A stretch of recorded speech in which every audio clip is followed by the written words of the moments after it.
Hi, this is Wiley Sharp with Denison Yachting here in the beautiful Virgin Islands. And today I want to do a quick trip report on a recent charter I did here in the U.S. and BVIs. It was really cool. It was the first time that I've ever used a charter broker to set up a trip. Really nice having that kind of concierge level of service. And the cool thing is it was at no cost to me. So anyways, we met the boat in Frenchtown, which is over in Charlotte-Amalie in St. Thomas, and we loaded up the boat. We boarded about noon and we got off the dock around 2:30. From there we headed right over to West End of Tortola. We did our customs clearance in West End. Took probably, I don't know, about 30 minutes or so. Once we got done with that, we jumped back on the boat and we motored around to Cane Garden Bay, which is on the northwest side of Tortola. We pulled into Cane Garden Bay. We picked up a mooring ball. As soon as we got on the mooring ball, we all jumped in the water, swam around for quite a bit, and then we loaded up the cooler and headed ashore to the beach. We hung out on the beach for a couple of hours. When we got done on the beach, we went back to the boat, ate an early dinner, and then went back ashore for live music at Myatt's. There's a number of other bars there, but it was a Monday night, so Myatt's was who had the live music going on. Another really cool place there is called Quito's, which is owned by a guy named Quito Reimer, who's a world famous reggae artist. He plays there a couple times a month, so it would have been cool to catch Quito, although he wasn't there that night. So that was our first night. The second morning we got up nice and early and we actually raised the sails on the mooring ball, and once we got done raising the sails on the mooring ball, we sailed over to Sandy Spit, which is a deserted island just east of Jost Van Dyke. Sandy Spit's probably the size of maybe a football field, maybe 2 football fields, so it's a tiny deserted island. We went ashore there, did a little paddle boarding, brought the cooler ashore, hung out on the beach, did a little snorkeling. We got there probably about 9:30 in the morning, and we hung out there till about 1 o'clock. Around 1 o'clock, we picked up the anchor and we sailed around to White Bay, which is world famous because of the beach bars there and the white sandy beach and that sort of thing. So went to Soggy Dollar Bar, which is kind of one of the mainstay bars there.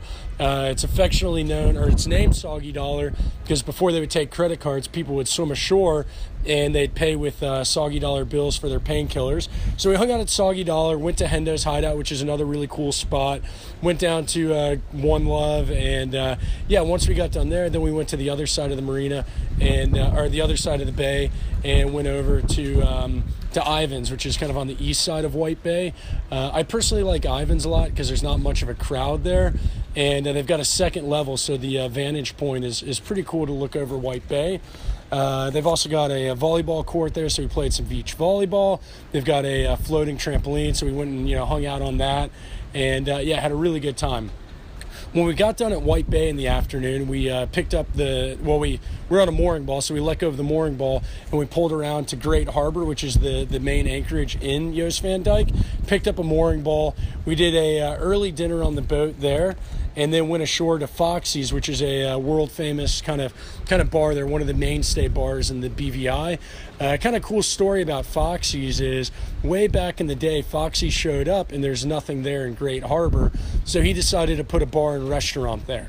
When he put the bar and restaurant there, he also decided to start paying property tax to the BVI government.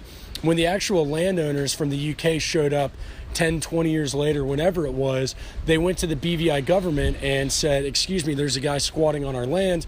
We'd like for him to be removed because we want to put something there." Well, Foxy went to the BVI government and said, "If I didn't own the land, why would I have been paying property tax for the last 20 years? And so needless to say, the BVI government ruled in favor of Foxy's. So we hung out at Foxy's. They had a DJ playing, so we danced, had a few drinks, hung out there till, 11:30 or so, and then went to bed. We got up early the next morning and we sailed over to the Indians, which is part of the BVI National Park System. The Indians are a couple of rock pinnacles that have incredible snorkeling and diving. So we got done, we got to the Indians. We picked up a mooring ball there, which sometimes takes a little jockeying because there's only 7 balls there, and it's a very popular spot. So we got tied up to a mooring ball, and we did a bunch of snorkeling, did 2 scuba dives on the Indians there, paddle boarding, swimming, that sort of thing. excuse me, when we got done at the Indians, then we let go of the mooring ball. We had a quick sail over to the Bight on Norman Island. We picked up a mooring ball over in the Bight and went ashore to Pirates Bight, which is one of the restaurants there. Hung out on the beach there, had a couple of drinks on the beach there, bought a few bags of ice, and then headed back to the boat. We did, once we went back to the boat, we dropped the ice off. Then we went over to Willie T's, which is kind of an infamous floating bar. Not necessarily kid-friendly, but a good afternoon. So we hung out at Willie T's, had a painkiller over there. The thing to do when it's light out is jump off the top of the Willie T's, which we all did. It was a lot of fun. Once we got done hanging out there for the afternoon, went back to the boat, had dinner on the boat, happy hour on the boat, that sort of thing. And when we got done, we went back to the Willie T's to dance and listen to the music the DJ had to play, a couple more drinks, meet some new friends, that sort of thing. So once we got done there, we went back to the boat, and that was the end of the second night of our charter. I'm going to break this up into, I think, 3 or 4 different videos, just because to do it all in one video I think would be a bit long. So first night we were in Cane Garden Bay. Second night we were in Jost Van Dyke. Third night we were at Norman Island in the Bight. So if you have any questions on chartering in the BVIs, please don't hesitate to send me an email, Laura Jagielski, whose contact details will be down below. And if you like what I have to say, please don't forget to hit the subscribe button. Thanks, and have a good day.